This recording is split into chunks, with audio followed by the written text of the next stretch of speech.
Hi, I am Mrs. Gregoire. I teach 8th grade early U.S. history here at Oberon Middle School. This presentation should give you everything you need to know for you and your child to understand what happens in my class, what to expect in my class this year, and how to be successful in my class. We cover 4 units in early U.S. history, or in 8th grade, which covers 1780 to 1900. So we start right around the signing of the Constitution and then go all the way to 1900. The first unit is government. It is a very short 3-week unit that will prepare them for the full semester of government that they'll take as freshmen next year in high school. That'll take us till about October, where we'll pick up with westward expansion, where we will cover the Lewis and Clark expedition, Thomas Jefferson, the Oregon Trail, Texas annexation, the gold rush, everything that students need to know to understand how we expanded from coast to coast and became the United States that we have today. That'll take us till about December. Then we will pick up after Christmas break with the Civil War. That'll take us till about spring break. And after spring break, we'll pick up with Reconstruction, which is where we rebuild the country after the devastating Civil War, and also discuss immigration and industrialization in the late 18th century. My classroom is a very active and tactile learning environment. You will expect to see something called a workshop model, and that is where a lesson is broken up into 4 components: a brief warm-up, a 10 to 15-minute teacher lesson, a good chunk of individual work time, and then a quick closure at the end to really wrap up any understandings. That workshop model could be a 1-day, it could be spread into several days, depending on the topic or the lesson. This is a student-based learning environment in my classroom, which means I am not the sage on the stage. I do not stand in front of the room and lecture for 45 minutes while students take notes and then go home and study those notes. Nope, students are going to be actually working towards a learning target. They're going to be doing the learning. They're going to be doing the research. They're going to be figuring out the information. It is a project-based learning environment where, yes, we have 3 unit tests at the end of each unit, but most of what they do is a project to show that they understand what they've learned. There is a lot of discussion in my class. We know that as historians, we should be discussing the history to really have a deeper understanding of what happened, why it happened, and the impact that it had. So we're really getting to some level 3 and level 4 depth of knowledge. And then, of course, it is a technology-heavy class. As you know, here at Oberon, we are a bring your own device school. So make sure your child brings their device every single day. Please encourage them to make sure that it is charged and able to access the internet. So that they will need Schoology, they will need Google Docs, or any other programs that we are using. Failure to bring their device on a consistent basis could result in a poor grade in my class. They're going to have a hard time doing the work in this class if they do not have a device, if they cannot access Schoology, and if they cannot get to Google Docs. Almost all assignments are completed and submitted electronically, and almost always in Schoology. So paper assignments rarely are done and only accepted if the assignment permits. So for example, if we are doing a map and they need to turn in that, or they did a brochure and I'm asking them to print out the brochure or something along those lines. Again, it's pretty rare. Usually everything is submitted into Schoology. It is the student's responsibility to learn how to use their device. I would love to say that I know how to use all these devices and I can help them with every single problem that they come up to me with, but unfortunately I'm just not. Students frequently come up to me and say, my device isn't working, here's what it's doing, and I am not trying to be rude in any way, shape, or form, but I usually tell them that they need to Google it or find a YouTube available to help them, because it's not that I don't want to, it's just I really don't know how their device works. I do not stop class for tech problems, so I will frequently tell them, get out a piece of paper, get out a pencil, let's go old school, and let's do that, and then they will have to figure out on their own time how to transfer that information into the electronic format and get it done on their time. Help is always available in the laboratory and online, but I do ask that students do that outside of class, as in class we need to be doing the history learning. Per school rules, students may not use cell phones as a device or use any unapproved software such as gaming software or social media software, anything along those lines. Any device that is not approved or any software that is not approved will result in confiscation of that device. And per our school rules, it will be turned into the office, and then the school rules apply from there. Please remember that the longer that a student is without their device, the harder it's going to be for them to complete assignments, and the harder it's going to be for them to maintain the grade that they like. We work in a variety of different settings to complete assignments. Students may work individually, but sometimes I do ask them to work in partners or small groups. It's just depending on what the assignment calls for.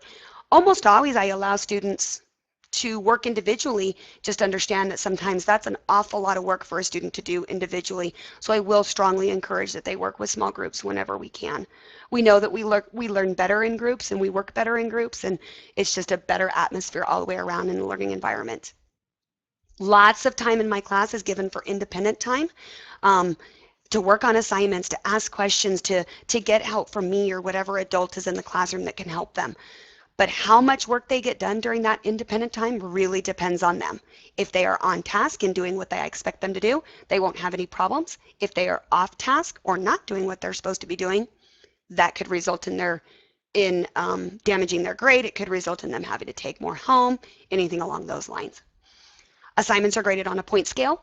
Point distribution is always shared with students. There is no gotchas, no shocks, no surprises on any of the projects or any of the assignments. They will always know what the expectations are. We'll look at exemplars and they'll have time to ask questions and things like that. The bigger the assignment, the more points that it is worth. Those points are all added up at the end of the semester and always available for you to look at on campus. Participation points are given throughout the trimesters.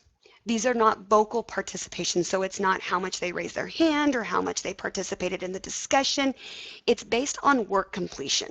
So for example, if I gave them a note catcher and I wanted it done by the end of the period, they will receive a participation point on whether or not they did that. Participation is always an all or nothing. There's nothing in between. They either did it or they didn't. Most times it is tied to on-task behavior. So again, if they're doing what they need to be doing and following the expectations, students usually don't have any problems with participation points. This is seen as a 100-point assignment at the end of the trimester, and students can always ask me where they are at with their participation points. Homework is given on an as-needed basis. It could be something as easy as previewing a video or something I need them to look at the night before. It could be finishing a note catcher that maybe we didn't have time to finish in class. We ran out of time and they need to finish it for homework. It could be completing a step, a real easy or quick step on a project that we just didn't have time to work on in class, so I need them to do that for homework. Finishing projects is usually done for homework, so I will give them 3 days in class, but then I might give them the rest of the time, another week or so, or another couple of days, or up to a week to finish that project at home. Makeup work, if they are absent, is always done at home, and it really is important that students complete the homework, as it may count towards their grade. It could be participation points, or, like I said, it could be a part of a project and count for assignment points. Studying for a test is always homework. We have 3 unit tests a year. They will receive a study guide, but they will be expected to study for that at home. We do have a conventional grading scale, as you can see over there on the right-hand side of this screen. In the middle, you can see the breakdown of it. The important thing to notice is in that A, that they go above and beyond the expectations. This means, I often call this the wow me factor. I'm really just wowed by the work that they did. They really understand the material. They should be teaching it to somebody else, or they should be the one explaining it to somebody else because they understand it so well. The B means they met the expectations. They understand it. The C means they might be missing some components, or I didn't get a real solid understanding. And then of course the F means that they did not understand it, or they're missing several components of this assignment. Speaking of assignments, you will probably go into Campus Portal several times to check your child's grades. So let's go over missing and late work. All assignments have a deadline date and time. These are shared with students. They're available in Schoology, and they're also available on my website calendar that they can see it, or you can see it at any time. Oftentimes you will see the time as midnight. That's a Schoology default that I use to just give them the rest of the day to work on it. Please don't ever think that I expect a student to stay up until midnight to do it. It just means that after that, it is going to be considered late. Any assignment not turned in will be recorded in the gradebook or in Campus Portal as missing until it is turned in, and the system does calculate missing assignments at zeros. That doesn't mean that they can't still turn it in. There is a 1-week extension given on all assignments except participation points, but any assignments that are late receive a 10% deduction. That's a total, not 10% per day. So for example, if the project was worth 100 points and they turned it in 2 days late, they will receive 10 points off because that's 10% of 100. There is a 1-week final deadline on all assignments, 7 calendar days after the original deadline date. There's no work that is allowed after the 1-week extension. That missing assignment will become a 0 and the assignment does lock in Schoology. So let's look at an example of what you might see in Campus. You can see there in red that it says missing for that assignment. It was posted 8 days ago. That just means when I actually put the grades into the gradebook. That's not what you need to look at. But if you click on that assignment, you will oftentimes, or another screen, you will oftentimes see something like this. What you need to look at is the original due date. So let's take that first one of quiz 7.1. The due date was 1/13. That is the original due date of the assignment. For my class, there is also a final lock date, which is 1 week after that original due date, that they can still turn work in, but it will receive 10% off. So if it's 7 days past that, then it will lock, and I can't take it after that, and that assignment will become a 0, and they can't make it up. If a student is absent, then they have the 1-week extension. I just don't take off the 10% because they were absent. Students receive a couple of passes throughout the year that can help them out. The first one is 2 late work passes each trimester. I do have semester on that. I will change that to trimesters.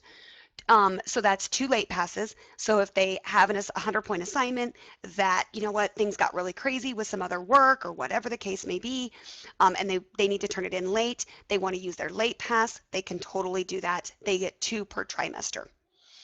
Students will receive 4 passes each semester to leave the classroom. I call these hallway passes. Every student receives a 4-minute passing period between every class, and at Oberon we really encourage students to use their passing period for their personal business, locker, bathroom, etc. But I do understand that emergencies happen, so there are 4 passes each trimester to leave the classroom. Once those passes have been used, they will not be able to leave the classroom for any reason. Any passes that are not used will be counted for extra credit at the end of the trimester. I encourage you to be involved in my classroom, and here's a couple of things that you can do. First thing is to read my weekly update. It comes out every Sunday. Depending on, in football season, I'll be honest, depending on the time of the game is depending on the time it comes out, but if you check it Monday morning, it's usually there. And in that weekly update, you will find what we're doing this week, when assignments are due, and any other important announcements. Also, check Schoology and my website. In there you will find the assignments, the due dates. There's a calendar on my website that you can use to check stuff. In Schoology, you can always check to make sure that an assignment has been submitted. If I'm showing it as missing and your child says, but Mom, I turned it in, have them go into Schoology. Show me where you submitted this assignment. It will have a submission that they did. Also in Schoology, you will find extra credit opportunities, and those are on my website as well. If those don't answer your questions, please feel free to email me questions, concerns that you're having, anything along those lines. I'm usually pretty good about responding within 24 hours. And if you would like for your child to stay after school, I am available on Tuesdays from 2:15 to 3 o'clock. I hope I've answered all your questions today, but if not, please feel free to email me or come up to the school before or after school, and I can try to answer any questions then. I'll wrap up with a couple of things that you'll probably hear from your students the first couple of weeks of school as they get used to my class and they get used to me. Probably one of the first things you'll hear is, "She's really loud." That is true. I don't do it on purpose by any stretch of the imagination, and I can usually make fun of myself about it as well as let students give me a hard time about it as well. She talks really fast. I do. Um, I don't know if I feel like I have so much content I have to get in or what the case may be, but I do talk very fast, and the more excited I get about something, the faster I tend to talk. The great thing is there's going to be a lot of videos this year that are available online for students to watch, to go back, and to use to help them review or to understand something that they might have missed. And probably the last and most common thing is her class is really hard and there's a lot of work. That's true. There is a lot of work in my class. I don't think it's unreasonable, and I like to think I give students plenty of time to do it. But one of the things to remember is this is the place where history comes alive. I don't give busy work. I don't give those kind of assignments because I remember what that was like. I remember sitting in my history class and taking notes and going home and studying for the test. And looking back 20 years later, 30 years later, I don't know how much of it I actually remember. But you know what I remember? I remember things in science, like dissecting a frog. I remember how a volcano works because I had to build one. And in this class, they're going to have the experiences like that of science or a lot of other subjects. They're going to remember what it was like to be a slave because they're going to have to be one and escape slavery. They're going to know a little bit more about government because they have to be a senator or a congressman or a House of Representatives passing a law. They're going to remember what it was like to be a new immigrant in the United States because they're going to spend an afternoon living like one. And hopefully 20 years, 30 years from now, those are the things they'll remember because they experienced them themselves.